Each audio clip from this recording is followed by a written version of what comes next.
So what's the real blueprint for business success? I mean, is it just about having some killer idea? Or is there an actual framework you can follow? Well, that's what we're going to break down in this explainer. We're diving into the 5 core elements of business success. All right, let's get right into it. Take a look at this, like the source code for our whole breakdown today. We're going to unpack every single one of these 5 critical areas one by one.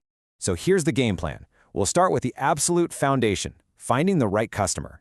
Then we'll get into pricing and value, lock down that all-important margin, figure out how to market your brand, and then wrap it all up with sales, mindset, and systems. Let's do this. All right, first up, the absolute foundation of any great business. It's all about figuring out who the right customer is and understanding something called the spend threat. You know, this might sound a bit harsh, but it's one of those fundamental truths you just have to accept. The first rule of business: not all customers are created equal. Seriously. Who you choose to serve, well, that's going to dictate pretty much everything else about your entire company. Okay, so how do you actually filter them out? That's where this really cool thing called the MAN framework comes in. It's a super simple but honestly brilliant checklist. Your ideal customer has to have the MONOE to afford you, the authority to say yes and make the purchase, and a real, genuine need for what you're selling. If even one of those is missing, chances are you're just wasting your time. And this really highlights a critical idea called problem transfer. Think about it, a low-budget customer. They're basically transferring their problems onto you. Their cash flow issues become your cash flow issues. Their constant bargaining becomes your headache. But a premium customer, yeah, they demand quality, but they also bring opportunities for upgrades, and they actually get the value you're providing. So here's the bottom line. You've got to target customers who see your price as a key investment, not as a total budget crisis. Golden rule here: avoid anyone for whom your fee is a spend threat. Simple as that. And that idea of value leads us perfectly into our second element, pricing strategy and the incredible power of perceptive value. You know, most businesses get pricing totally backwards. They figure out their costs, tack on a margin, and poof, that's the price. But the reverse formula, it flips that whole thing on its head. You start with the value. What is the customer actually willing to spend?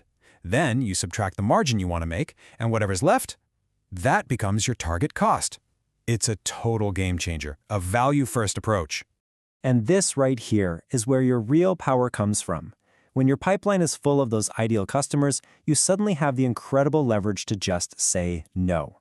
That feeling of scarcity, not for you, but for your time, that becomes your premium power in any negotiation. You're not desperate anymore. You're in demand. So think about it like this. Are you a Mahesh, just another business, basically a commodity, always competing on price? Or are you a Mandeep, a differentiator, a true specialist who brings something totally unique to the table? Because being a commodity, that's just a race to the bottom, for everyone. The takeaway here is super clear, super direct. Be a differentiator. You want to be fighting for the cream of the market, not scraping the bottom for the garbage. All right, let's move on to our third element. And this is the fuel that makes the entire business engine run. We're talking about the trinity of margin. We really need to reframe how we think about margin, right? It's not just some leftover profit at the end of the month. It's so much more. It's literally the peace of mind that gives you the freedom to actually think, to innovate, to grow, without being stuck in survival mode 24/7. So what's this margin for?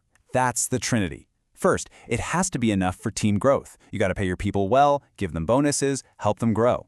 Second, it's for reinvesting, upgrading your gear, your infrastructure, building up cash reserves for a rainy day.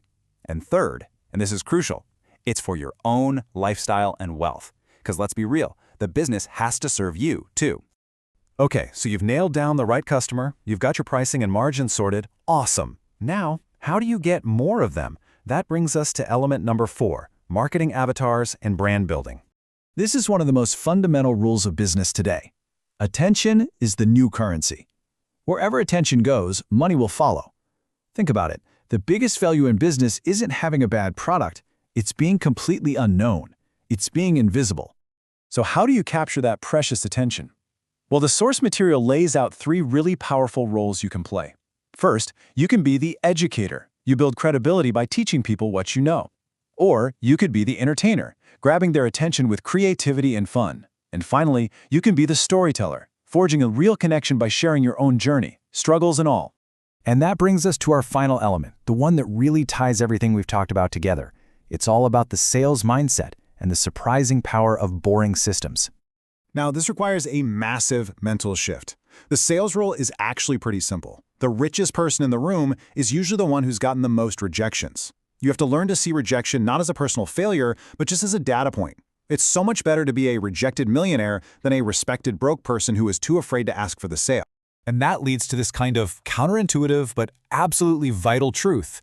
Boring makes money. Seriously, if you want to scale and build real wealth, to stop being just a glorified freelancer, you have to build systems that can function without you. We're talking about the boring stuff, standard operating procedures, or SOPs, templates for everything, and solid training for your team. So let's just quickly recap how this all connects, because it's a beautiful system. It all starts when you find the right customer. That lets you set the right price. Getting the price right helps you secure your margin. With a healthy margin, you can afford to build your brand to attract even more of the right customers. And then finally, you systemize for scale. See how it all flows together? Look, this isn't just some abstract theory. It's a real, actionable checklist for your path forward. So the big question I want to leave you with is this. As you look at this whole roadmap, which one of these 5 elements are you going to focus on fixing in your business first?